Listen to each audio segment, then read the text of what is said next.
Oke teman-teman, balik lagi bersama saya di channel Fisika Sumba. Kita akan melanjutkan pembahasan tentang materi vektor, ya.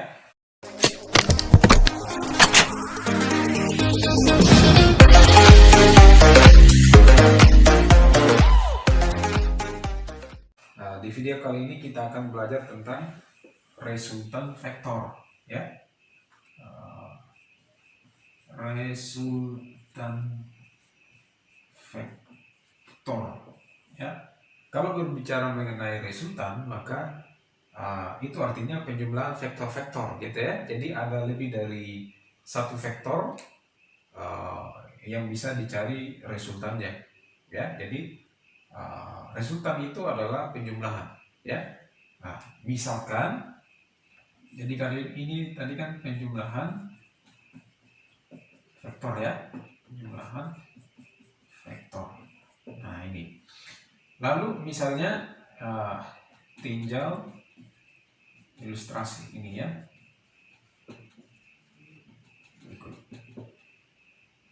Misalkan saya punya satu balok, ya. Dia berada di satu bidang datar, ya, contohnya seperti ini. Lalu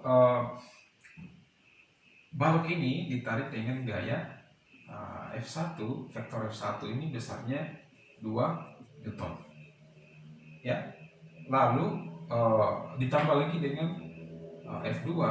Kita ulangi kembali, misalnya ada satu balok terletak di satu bidang datar, lalu diberi gaya F1 sebesar 2 Newton, lalu ada F2 sebesar 4 Newton.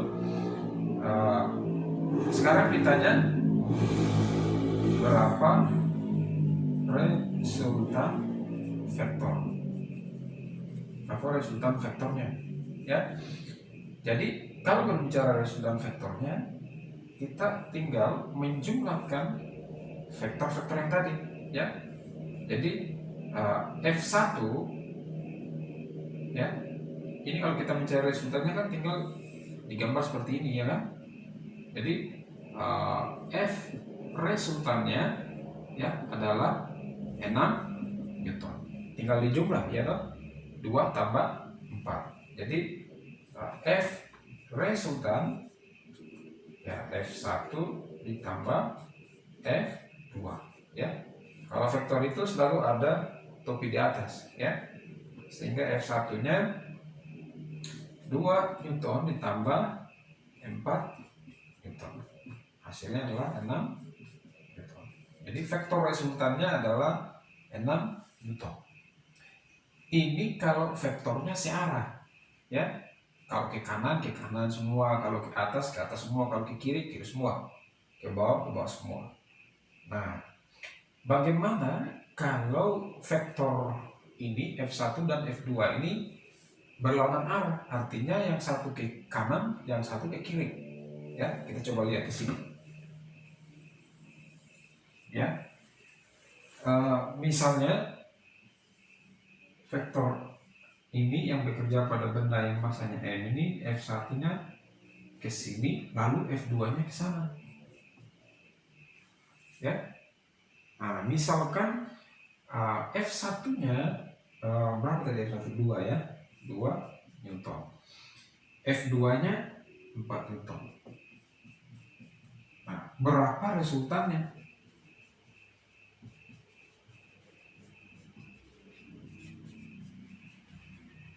Ya, berapa resultan vektornya, ya. Nah, kalau yang seperti ini, untuk menyelesaikan soal atau kasus seperti ini, kita harus memiliki perjanjian tanda, ya. Ya, jadi perjanjian tanda, kalau dia bernilai, vektornya bernilai positif jika ke kanan, ya. Kalau dia minus berarti ke kiri, ya. Ini perjanjian tanda dalam fisika. Ini bisa saja berubah, ya.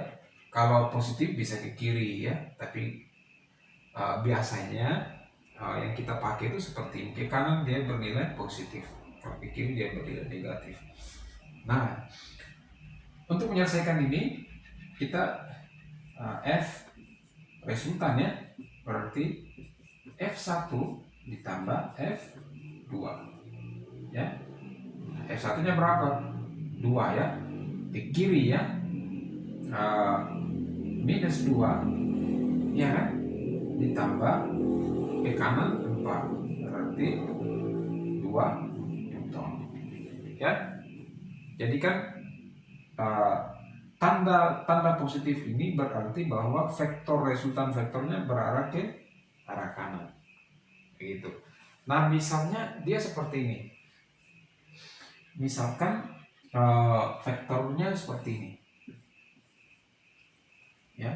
Nah di sini F1 lalu di sini F2 ya, atau kita balik ya, di sini F2 di sini F1. F1 nya 2 Newton, F2 nya 4 Newton. Nah kira-kira resultannya kemana ya? Jadi F resultan sama dengan F1 ditambah F2 ya. F1 nya berapa? 2 ditambah, karena dia ke kiri berarti min 4 ya, berarti 2 tambah min 4 kan minus 2 Newton. Artinya vektor resultannya ke arah kiri karena di sini dia bernilai negatif ya. Oke, bisa ya. Oke, lalu bagaimana jika vektor ini dia ke atas dan ada yang ke bawah gitu ya. Nah misalnya ini satu contoh ya, ini air ya, air dalam satu wadah, lalu di sini ada satu benda, katakan batu dengan massa tertentu. Nah ini dia ada mengalami gaya berat, katakan ini 10 Newton atau agak besar sedikit ya, 50 Newton. Lalu dia mengalami gaya Archimedes, Fa nya katakan adalah 20 Newton ya. Lalu kalau seperti ini berapa Fr nya, vektor resultannya.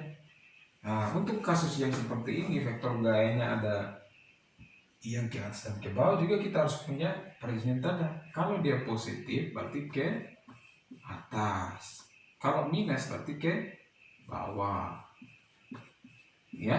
Nah seperti ini, sehingga ini Fa ya ditambah W kan ya kan. Fa nya berapa?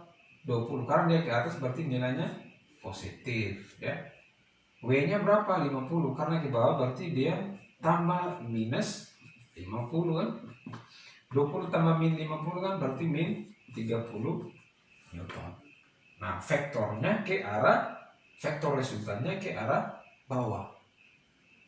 Oke, bisa ya. Nah dalam fisika itu vektor itu akan bisa dijumlahkan ketika dia ada yang arah horizontal, vertikal, lalu bisa juga ada yang arahnya miring gitu ya. Nah nanti sebentar kita lihat vektor yang miring itu untuk mencari resultannya seperti apa. Oke, kalau sudah ini saya hapus ya supaya kita lanjutkan. Ini saya hapus dulu. Ya, kalau vektor yang miring, katakan vektor A-nya ke sana, ya. Vektor ini vektor A, lalu vektor B-nya ke sana. Ini vektor B. Nah, untuk mencari resultan vektor ini, ya, aturannya tinggal kita meletakkan pangkal dari vektor kedua ini ke ujung dari vektor yang pertama, gitu ya. Jadi kita gambar ulang, lalu ujung vektor yang B ini kita letakkan ke sini. Nah, gitu ya. Jadi ini vektor A, ini vektor B. Lalu resultannya yang mana? Resultannya tinggal kita menarik garis dari sini, pangkal vektor A ke ujung vektor B. Nah, ini adalah F resultannya. Ya, F resultan dari vektor A dan B. Oke, jadi kalau kita mau yang seperti ini, kalau misalnya lagi ada 3 vektor. Nah, ini vektor A-nya ke sana. Lalu vektor B-nya ke sini.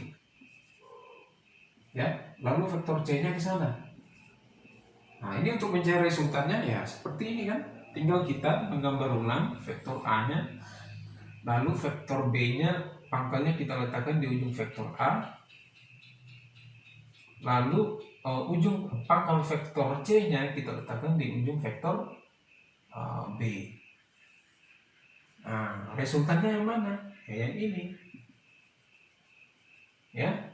Nah, ini tadi kan vektor A, ini vektor B, ini vektor C.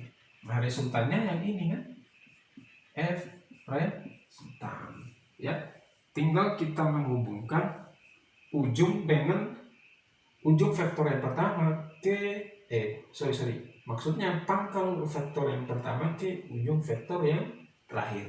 Ya, oke, bisa ya. Nanti kita coba latihan soal-soal, kalau masuk di soal akan jauh lebih mudah. Oke, sampai di sini.